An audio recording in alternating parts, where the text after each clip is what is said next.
Welcome to Democracy Now!, democracynow.org, The War and Peace Report. I'm Amy Goodman. In Pakistan, lawyers have launched a 3-day nationwide strike to mourn the deaths of dozens of their colleagues in a suicide bomb attack outside a hospital in Quetta Monday. At least 74 people were killed and 120 more wounded. The suicide bomber struck the hospital as lawyers and journalists had gathered to mourn the assassination of prominent attorney Bilal Qasi, whose body was being brought into the site when the attack occurred. One of the workers at the hospital described the scene. As soon as I came out of the ward, I felt as if the end of the world had come. It was such a horrifying scene that I sat down in shock. Then we gathered courage and started picking up dead bodies. Things reached such a point that the mortuary got overfilled and we had to put the rest of the bodies outside. A faction of the Pakistani Taliban claimed responsibility for Monday's attack and for the murder of Bilal Qasi. We'll have more on Pakistan after headlines. In news from the campaign trail, protesters interrupted Donald Trump more than a dozen times during a speech at the Detroit Economic Club in which Trump laid out his economic policies. His proposals include corporate tax cuts. He also rejects the Trans-Pacific Partnership and calls for renegotiating NAFTA. All of our policies should be geared toward keeping jobs and wealth inside of the United States. Under my plan, no American company will pay more than 15% of their business income in taxes. In other words, we're reducing your taxes from 35% to 15%. Donald Trump announced his economic team Friday. It includes 13 men, no women, several billionaires, an Oklahoma oil baron, and one part-time professional poker player. One of the members is John Paulson, who made billions by betting against the housing market in the lead-up to the 2008 crash. We'll have more on Trump's economic speech later in the broadcast with Detroit auto worker Jackie Maxwell, who interrupted the speech, and Rolling Stone journalist Matt Taibbi. There are primaries across the country today, including in Wisconsin, where House Speaker Paul Ryan is running for re-election. On Friday, Donald Trump endorsed Ryan after refusing to do so earlier last week, even though Ryan spoke at the Republican National Convention. Instead, Trump had praised Ryan's opponent, Paul Nehlen, saying he was, quote, running a very good campaign, unquote. In a speech Friday, Trump also endorsed Arizona Senator John McCain and New Hampshire Senator Kelly Ayotte, whom he'd attacked earlier, saying, quote, we don't need weak people, we have enough of them, unquote. Meanwhile, 50 Republican national security officials, including former top aides or cabinet members to President George W. Bush, have signed a letter declaring Donald Trump unfit to be president. The letter calls Trump reckless and says, quote, unlike previous presidents who had limited experience in foreign affairs, Mr. Trump has shown no interest in educating himself. He continues to display an alarming ignorance of basic facts of contemporary international politics, unquote. Another third-party candidate has jumped in the 2016 race, former CIA officer Evan McMullin, who announced Monday he'll run for president as an independent. A Utah native, McMullin also served as the former chief policy director of the House Republican Conference. He said he's strongly opposed to both Hillary Clinton and Donald Trump, but that Trump is, quote, the real threat to our republic, unquote. The parents of 2 Americans killed in the 2012 attack on the U.S. consulate in Benghazi, Libya, filed a wrongful death lawsuit in federal court Monday against Hillary Clinton. Patricia Smith and Charles Woods, the parents of Sean Smith and Tyrone Woods, are claiming Clinton's use of a private email server while she was Secretary of State contributed to the attacks.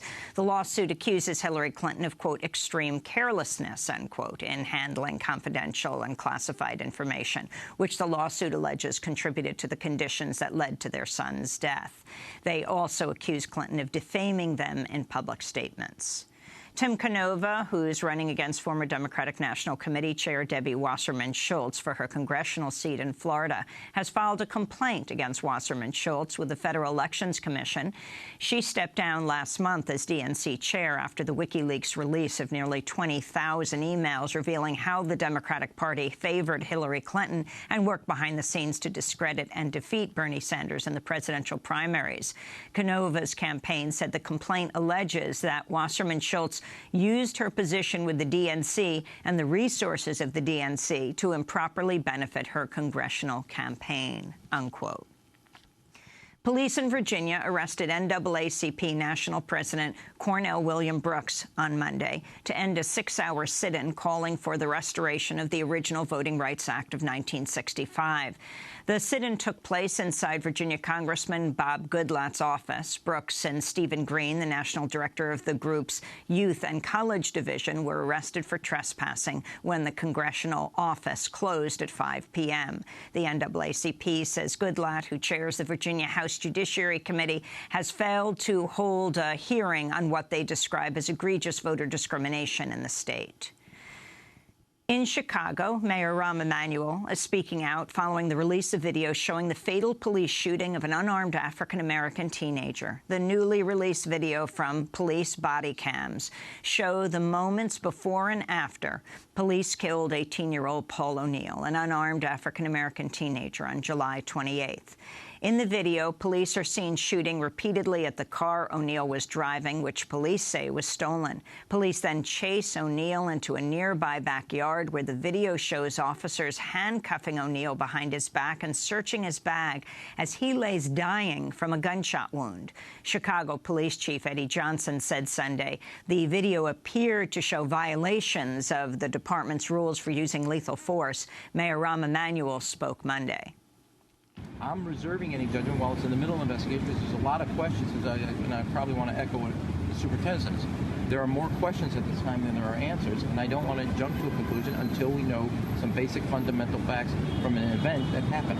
This comes as today marks the second anniversary of the death of African-American teenager Michael Brown. Brown was 18 when he was killed by white police officer Darren Wilson in the suburb of Ferguson, Missouri. We'll have more on the anniversary of Michael Brown's death and the police killing of Paul O'Neill in Chicago later in the broadcast. Meanwhile, Chicago Teachers Union President Karen Lewis has threatened a strike after Chicago proposed a contract similar to one the union rejected earlier this year. The city's trying to slash teacher pay by 7%.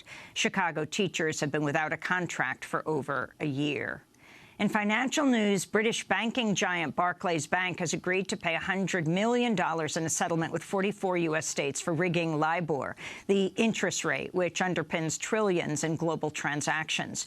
British and U.S. authorities have taken action against a number of banks over alleged rate manipulation since 2012. This was the first settlement between a bank and U.S. states.